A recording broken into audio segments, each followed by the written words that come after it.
Hola.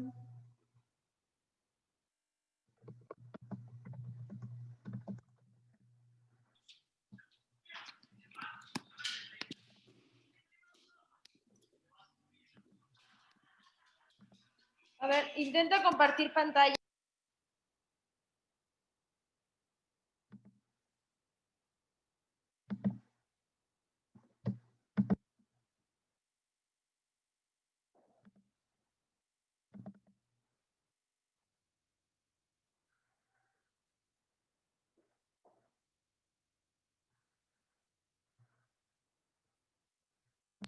Perfecto, ¿quieres parar tu micrófono?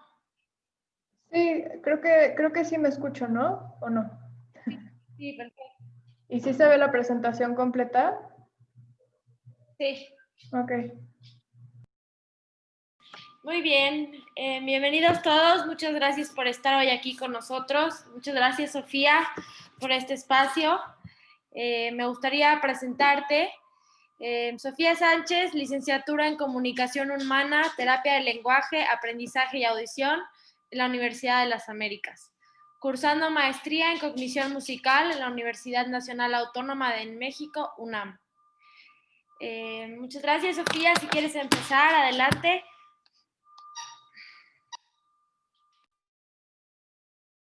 Está aún apagado tu micrófono. ¿Ya? Ya, perfecto. Bueno, pues muchas gracias a todos por estar acá. Les voy a presentar un proyecto que surgió a partir de la cuarentena. Y bueno, entonces por eso se llama la conferencia Las voces escondidas y lo que pasa cuando las encuentran. Entonces voy a dar un poco de contexto y al final voy a presentar el proyecto. Básicamente estudié comunicación humana y como dice aquí, un poco redactado profundamente para dejar claro a qué me refiero. Comunicación humana suele confundirse con la carrera de comunicación o psicología o pedagogía. Y bueno, a lo largo de la carrera nos enseñaron a trabajar con niños y solo llevamos unas cuantas materias de adultos, en realidad solo una específicamente de adultos, y no tuvimos prácticas. Yo sí hice prácticas con adultos, pero fue por decisión propia. Y antes de entrar a la carrera yo nunca había trabajado con adultos y bueno, en mis prácticas fue que me los encontré, ¿no? ¿Qué es la comunicación? Me gustaría, pero creo que va a ser un poco complicado porque no he logrado ver el chat aquí, pero no importa, que todos como se preguntaran qué es comunicación, digo, aparte de esta definición que puse, ¿qué es comunicación, no? O sea, no es solamente hablar y decir cosas, ¿no? Sí, es un intercambio de información entre un emisor y un receptor, pero ¿qué más? ¿Qué tipo de información se comunica y cómo logramos comunicar, ¿no? Puede haber información informativa, ¿no? Cuando uno está dando nueva información al otro, como el receptor, ¿no? Pero también puede haber información sensorial, como toda la información visual y auditiva que recibimos, y principalmente la información emocional, ¿no? ¿Qué quiere decir el otro? ¿Qué emociones está demostrando en su comunicación? Los gestos, incluso la melodía al hablar, ¿no? Que es lo que yo suelo decirle a mis usuarios. Entonces, una comunicación tiene que ser lineal. No puede ser como en la segunda imagen, digo, es una representación, ¿no? Pero no puede ser algo de que alguien esté arriba del otro, ¿no? No puede ser ni que el emisor esté sobre el receptor, ni viceversa. Porque entonces no hay entendimiento. Se comunica, sí, quizás entiendes lo que te dijeron y lo aprendes o lo que sea, como en las escuelas. Pero esta información emocional y todo lo que hay detrás del mensaje se puede perder al no tener esta horizontalidad, que a mí me gusta compararlo como esta comunicación con los vasos de los que jugábamos como niños, ¿no? Y ese es el principio de los teléfonos, que es poner un hilo entre dos vasos de plástico y cuando está estirado, uno manda el mensaje y el otro lo escucha. Entonces ahí queda muy clara esa horizontalidad, ¿no? Tiene que estar muy presente que los dos son iguales y los dos están manejando un mensaje, tanto de ida como de vuelta.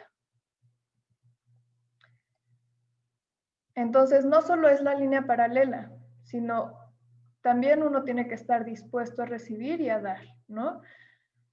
Tiene que, sobre todo es difícil en esta sociedad aprender a recibir la información, estar dispuesto, ¿no? Completamente abierto a entender lo que el otro está diciendo, procesarlo, analizarlo, entenderlo, compararlo con los ideales de uno mismo, incluso, digamos, políticamente o en otros sentidos como más complicados.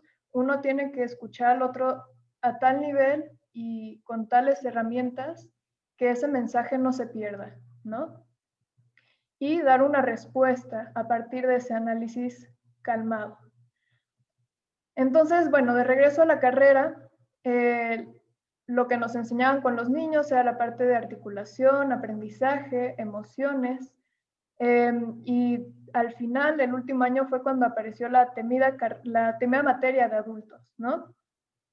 Y es ahí donde yo encontré mi pasión por la comunicación humana, porque entonces ya se explica el nombre de la carrera, la comunicación humana. Sí, los niños tendrán dificultades que los limiten, pero en el caso de los adultos es un lenguaje que se pierde y entonces uno pierde la comunicación. Al final los niños van adquiriendo la comunicación. Cuando son niños, digamos que no han adquirido completamente esta comunicación, ¿no? Entonces, cuando son adultos y lo pierden, pierden esta comunicación humana, ¿no? Entonces, es ahí donde se explica el título de la carrera. Entonces, el área de trabajo puede ser muy grande, pero en la que yo trabajo con pasión, también me gustan los niños y también trabajo con niños, pero mi mayor pasión son los adultos mayores en los que yo puedo trabajar estimulación cognitiva, los adultos con discapacidad congénita o genética, como puede ser síndrome de Down, parálisis cerebral, otros, y adultos con daño cerebral adquirido, que pueden tener problemas de lenguaje, articulación, deglución, lectoescritura, funciones cognitivas, funciones prefrontales, como regulación y conductas emocionales. Todas estas partes son las áreas que uno trabaja como terapeuta de lenguaje con estas personas. ¿Qué es el daño cerebral adquirido?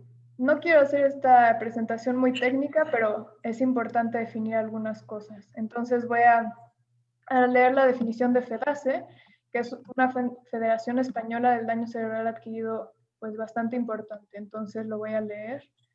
Es una lesión repentina en el cerebro, se caracteriza por su aparición brusca y por el conjunto variado de secuelas que presenta según el área del cerebro lesionada y la gravedad del daño.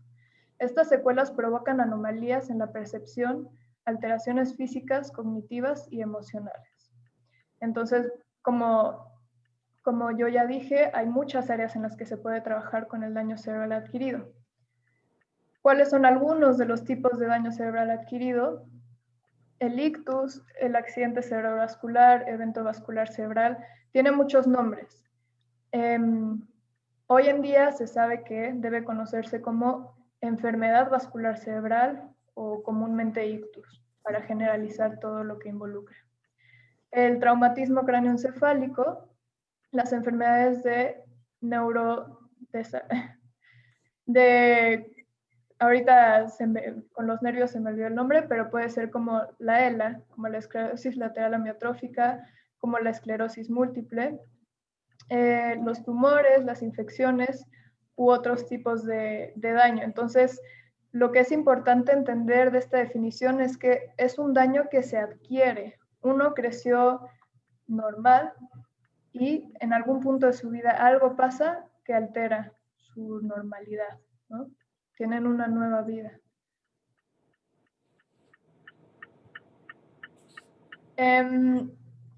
Como dice la definición de FEDACE, se desacomodan muchas cosas. Hay alteraciones de memoria, alteraciones emocionales, alteraciones físicas, alteraciones de deglución y alteraciones de lenguaje, y a mí me gusta llamarlos alteraciones de comunicación, porque ahí es donde se pierde esta comunicación lineal que les estaba presentando al inicio, ¿no? Justamente, no solo se pierde, por ejemplo, en una afasia, la persona pierde la habilidad de recuperar el lenguaje, tanto para expresarlo como para comprenderlo, pero no es solo la persona, sino que se pierde la comunicación con el resto del mundo y eso a veces no depende de ellos. A mí me encantan estas imágenes que además esta la hizo una persona con daño cerebral adquirido, que creo que es como un moto a seguir para ellos y para todos, ¿no? Una vida salvada merece ser vivida. Sí, se te alteró todo en tu vida, pero tienes una nueva vida y hay que seguir adelante, ¿no? Entonces, en mi área, ¿cómo se relaciona el lenguaje y el daño cerebral adquirido? Existe la afasia, que es una alteración a nivel cerebral que afecta la comprensión y la expresión del lenguaje, pero también puede haber alteraciones motoras que limitan el lenguaje, como puede pasar con la ELA, la parálisis supranuclear progresiva, la esclerosis múltiple o cambios estructurales que tengan alguna operación a nivel tráquea o cuerdas vocales. O puede también haber alteración en memoria y procesamiento de la información, como en el Alzheimer, que también puede alterar la recuperación de este lenguaje. Entonces, ¿qué haría uno si de pronto pierde su voz en este mundo? La sociedad alrededor cambia a partir de un daño cerebral adquirido. Y eso es a lo que voy con que no solo es un daño del lenguaje, sino es un daño en la comunicación. Porque el resto del mundo ya no está en esta línea paralela con DCA. A uno lo ven ya con una discapacidad, cambia el lenguaje con el que la gente nos habla o les habla. La gente ya no toma el tiempo de comprender el mensaje que se está compartiendo. Entonces, ya es distinto. Esa persona ya es distinta, ya no es normal, ¿no? Entonces, esta comunicación se pierde. Y cómo, o sea, ustedes plantéense tener una vida normal y de repente ser un distinto en esta sociedad, no tener esta comunicación, además de tus dificultades de lenguaje con las que luchas todos los días, con las que vas a terapia, con las que estás mejorando, los otros no están haciendo su parte de horizontalidad. Entonces, se tenía y se perdió, ¿no? Pero no tiene por qué perderse. Hay más allá de estas emociones de frustración, discriminación, tristeza. Hay una nueva vida, una nueva manera de comunicarse y hay nuevas metas, que es algo que suele olvidarse en estas terapias de lenguaje, de deglución, terapias físicas. Suele trabajarse directamente la técnica de recuperación del lenguaje, pero no se trabaja esta motivación a nuevas metas, a la nueva vida, ¿no? La gente puede tener un daño cerebral a los 25 años y hay mucho por delante, hay muchas metas que se pueden alcanzar. Y no porque no puedas alcanzar las mismas metas que tenías antes, significa que ya no vas a tener nuevas metas. Hay que cambiar la manera en que vemos esta vida. Entonces, bueno, aunque esta imagen quizás para mí es un poco cursi, pero a mucha gente le motiva ver estas imágenes y le motiva leer estas frases, ¿no? Entonces lo que dice es que tú eres más fuerte de lo que crees. O sea, estas limitaciones del lenguaje no te superan, ¿no? Eres una persona más fuerte y tienes mucho más que dar que lenguaje. La comunicación también va más allá. ¿Por qué soy más fuerte? Porque entraste en una situación y la estás enfrentando, una situación complicada que cambió tu vida radicalmente y saliste adelante y continúas luchando día con día. Lo que llamarían la resiliencia ante la nueva vida, ¿no? Pero claro, en esta sociedad tan dura, ¿cómo se lo puedes demostrar? ¿Cómo vas a hacerles entender que tú todavía puedes comunicar cosas, que todavía sientes, que todavía piensas. ¿Cómo lo vas a hacer? Y ahí es cuando todo surge, lo que pasa cuando las encuentran. Empiezan a crear maravillas, pasteles, telas, fotografía, pinturas, textos e incluso unos videos. Pero déjame ver. Voy a poner nada más un pedazo de los videos.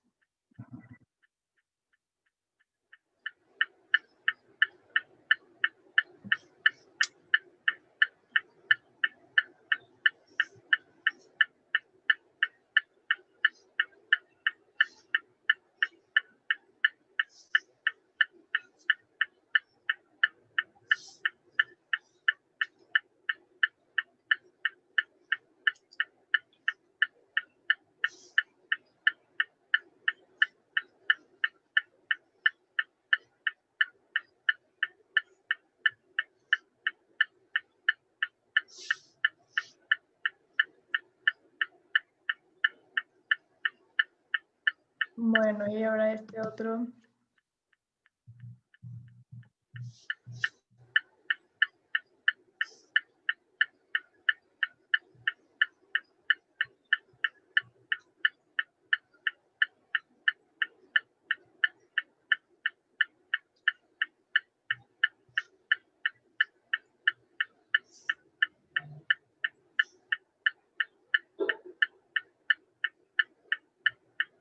Bueno, entonces con esto podemos ver que la gente tiene mucho más que dar de lo que creemos. Y es por eso que surge el proyecto de DCA Artistas y Poetas. Aprovechando la cuarentena, es un proyecto que se limita a redes sociales y aunque esté diciendo que se limita a redes sociales, no es un limitante, al contrario, ha logrado expandirse a nivel internacional, recibiendo obras de arte de España, Argentina, Colombia, Costa Rica, Estados Unidos. Entonces, se ha creado una comunidad de gente con DCA y familiares, profesionales o gente que no conocía el DCA, que están mirando esta nueva manera de comunicarse. Entonces es un espacio seguro de reconocimiento y que da a conocer y sensibiliza a la gente sobre el DCA. Entonces podría decirse que es un espacio de divulgación. Entonces básicamente cómo funciona es que la gente nos manda videos o fotos, como ya vieron, textos, y se publican dando como un contexto de cada artista. Y bueno, la gente que nos sigue en redes ha logrado descubrir todo lo que tienen que comunicar estas personas, aunque tengan sus nuevas limitaciones. Y esto mismo y los comentarios que les hacen los motivan, ¿no? Y encuentran sus nuevas metas de vida. Continuar pintando, continuar bailando, continuar cantando.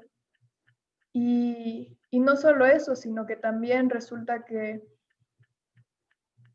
como dice esta última, que es algo que me compartió uno de ellos, solo el hecho de expresar algo ayuda en nuestra salud mental.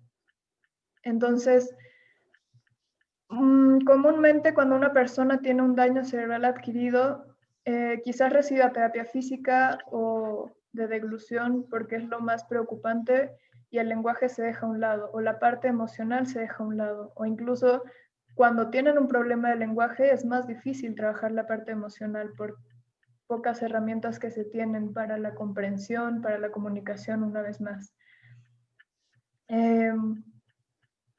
Muchas veces la gente simplemente adapta su manera de expresarse y hacen frases más cortas, facilitan la comunicación con estas personas, pero no hay esta empatía de sentarse frente al otro y escuchar lo que en verdad quiere decir y comunicar. Aunque quizás no se le entienda lo que dice, pero tiene otros medios para comunicarse. Entonces, eso es básicamente por lo que surge este proyecto. Ha crecido mucho. Tenemos varios participantes de la comunidad Gila, que nos da mucho gusto porque creo que falta mucha divulgación en México sobre el DCA y sobre la prevención que puede haber sobre todo el ictus y el traumatismo craneoencefálico y las terapias que siguen. O sea, la vida no para cuando tienes un DCA, la vida sigue. Entonces, pues ese es como un mensaje que yo se lo comparto a mis usuarios, a los usuarios de esta comunidad y a los que quieran participar en esta página o red. Sí, los que quieran participar son bienvenidos porque a mí y a todos alrededor del mundo nos encanta ver sus obras de arte y sus nuevas formas de comunicarse. Incluso aunque no sean artistas, ha habido gente que también nos comparte como sus nuevos trabajos, ¿no? Y eso también se considera una obra de arte porque es una demostración de esta resiliencia ante el daño que tuvieron y la nueva vida que están teniendo. Entonces, eso también es una cosa que se aprecia y se admira mucho y también se comparte aquí, porque no solo es para ustedes, sino también para la gente que apenas está entrando a este mundo del DCA, los ayuda a motivarse y a seguir ejemplos de vida, aunque quizás ustedes no creen que son ejemplos de vida, pero lo son. Aunque sean poquitas cosas las que ustedes creen que hacen, esas poquitas y pequeñas cosas mueven mucho y cambian mucho. Y creo que ya dirigiéndome hacia el público que no tiene DCA, creo que nosotros tenemos mucho que aprender de ellos. Creo que tenemos que aprender a que la vida no está asegurada, ¿no? Y la vida puede cambiar, ¿no? Entonces hay que aprovechar lo que tenemos ahorita y aprovechar que estas personas siguen aquí para aprender mucho de ellas, crear este espacio de comunicación con todas estas personas y aprender de ellos a ser más sensibles ante esta vida tan rápida que llevamos en estas sociedades de gran producción, ¿no? Entonces, a veces la vida es más tranquila y tenemos pequeños detalles que no los vemos a veces. Entonces, pues con esta frase y creo que con todo mi último mensaje podemos concluir esta presentación y que pues no se olviden que la comunicación va más allá de decir cosas y escucharlas, sino es sentarse y oír y encontrar una manera de que el otro logre expresar lo que quiere decir. Y bueno, creo que es todo lo que quiero decir.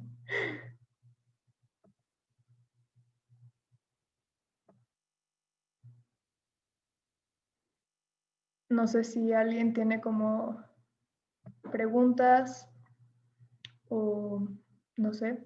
Si tienen alguna pregunta para Sofi, que la escriban en el chat y con mucho gusto se las leo para que se las responda.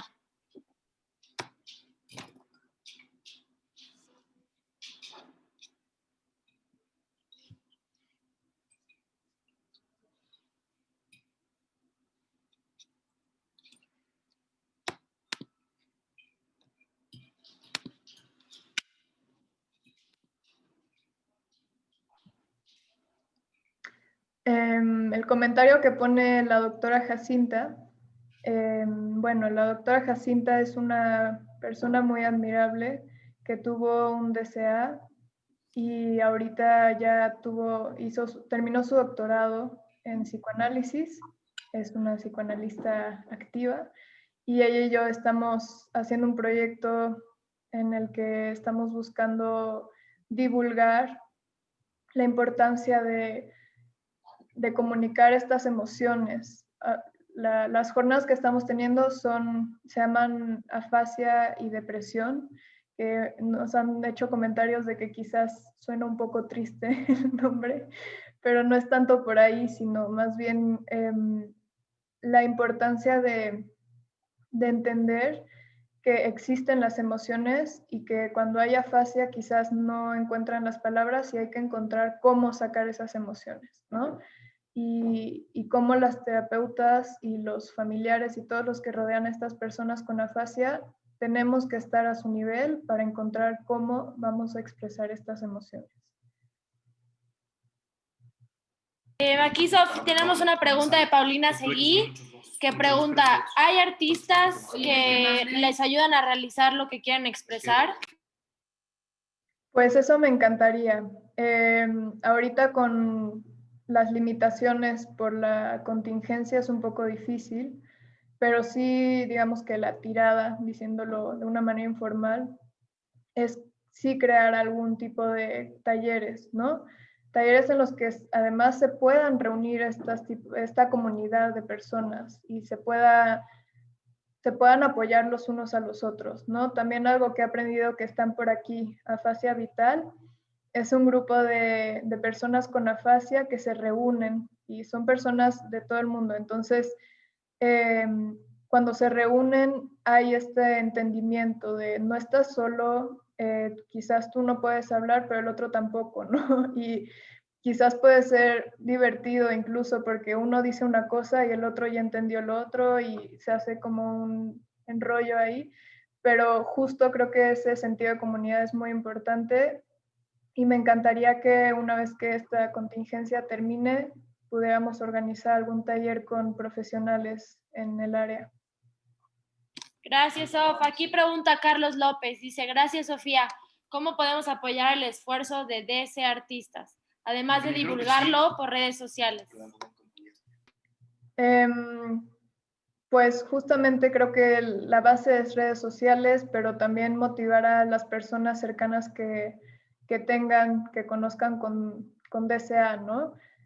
Incluso con algún deterioro, ¿no? O sea, no tiene que ser algo como presenté, o sea, puede ser gente que tuvo un cambio en su vida radical y quizás aparenta normalidad, pero hay muchas cosas ahí atrás que no se trabajan, ¿no? Y entonces motivar a estas personas que tengamos cerca a que compartan lo que sea, o sea, porque también algo que la doctora Jacinta y yo hablamos es que quizás es mucha presión, ¿no?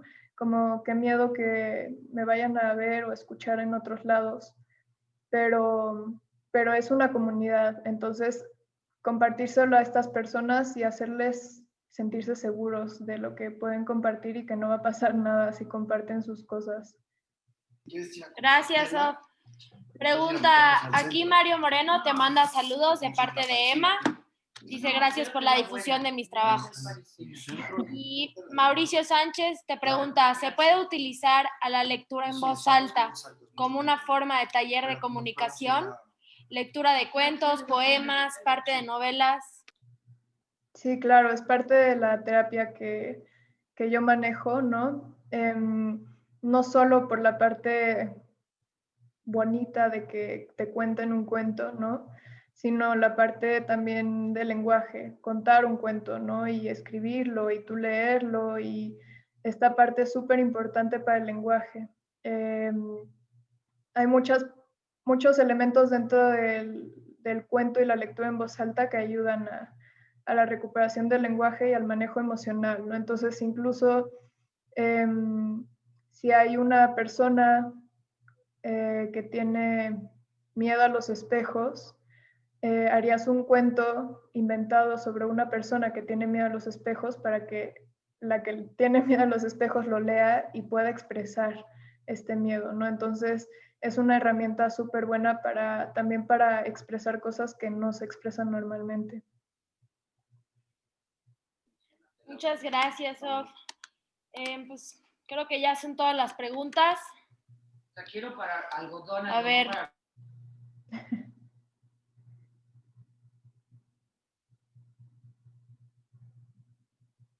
¿Alguien más quiere hacer una pregunta, Sof?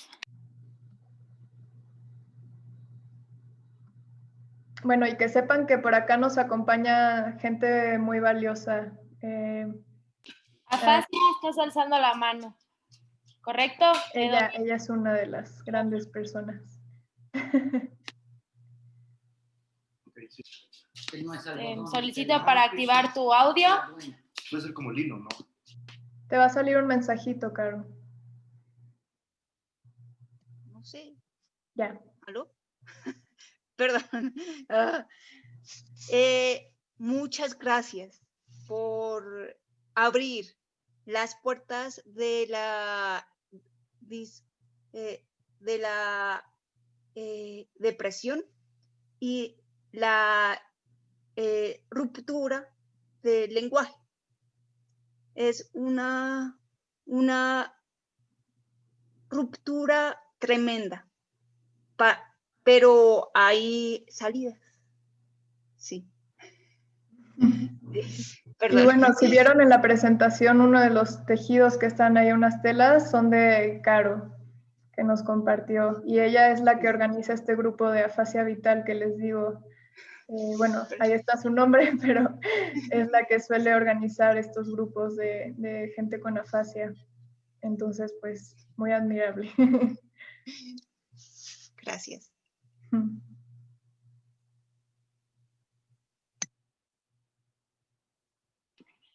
Ok, pues creo que ahora sí ya no más preguntas. Sofía, muchas gracias por toda la información que nos compartes hoy y es un honor realmente tenerte aquí. Todos los que no pudieron verlo completo o llegaron tarde, esto va a quedar grabado, lo vamos a publicar durante la semana para que puedan volver a consultar lo que necesiten. Sofía, si quieres compartir tu contacto, adelante en el chat para cualquiera que se quiera comunicar contigo. Y pues muchas gracias. Y antes de acabar, quería darles la noticia a todas las personas que nos acompañan cada 15 días los martes. La próxima plática no va a ser el martes, va a ser el miércoles, por temas personales de la ponente. Entonces, nos vemos el miércoles en 15 días. Y pues muchas gracias, Sofía, nuevamente por todo y a todos los que hoy nos acompañaron. Ahí. Gracias. Y yo, nada más para terminar, que me insiste Jacinta, que creo que es un buen espacio para compartir, que en noviembre, la segunda semana de noviembre, vamos a estar presentando estas jornadas que les digo de afasia y depresión. Entonces nos pueden buscar en Facebook, hay un grupo y ahí se van a publicar las fechas de estas jornadas que estamos organizando la doctora Jacinta y yo. Y pues va a ser muy, muy interesante. Ok, gracias, Sof. Igualmente, gracias a ustedes. Me gustaría compartir e invitarlos este sábado. Aquí, como vemos en pantalla, vamos a tener una conferencia con causa del Big Bang del arte moderno en México, de Nahui Olin y Dr. Atel, este 24 de octubre de 11 a 12, impartida por Cintia Aguirre. El donativo es una cuota de 500 pesos. La publicación la pueden encontrar en el Facebook de la comunidad para más información y ojalá nos pudieran acompañar este sábado y muchas gracias. Gracias a todos por haber estado aquí. Gracias a ti, Sofía. Bueno, muchas gracias por el espacio también a ustedes y que todos pues sigan esta comunidad Gila porque hacen cosas muy lindas también. Gracias. Bueno, pues gracias a todos.